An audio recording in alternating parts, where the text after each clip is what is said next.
1-Minute English. In this 1-minute lesson, we are going to have a look at the differences between using like in a question. What does someone like means what are their interests? We can say what food, sports, or hobbies someone likes. For example, what does Steve like? He likes tennis and horror movies. What does someone look like means their physical appearance. We can say if they are tall, short, or have black, blonde, or brown hair. For example, what does your sister look like? She's tall, has blue eyes, and long blonde hair.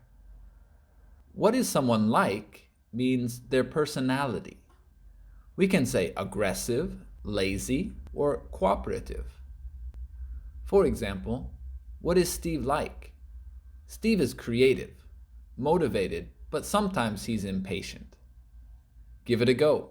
Try making a question and a sentence and leave it in the comments below.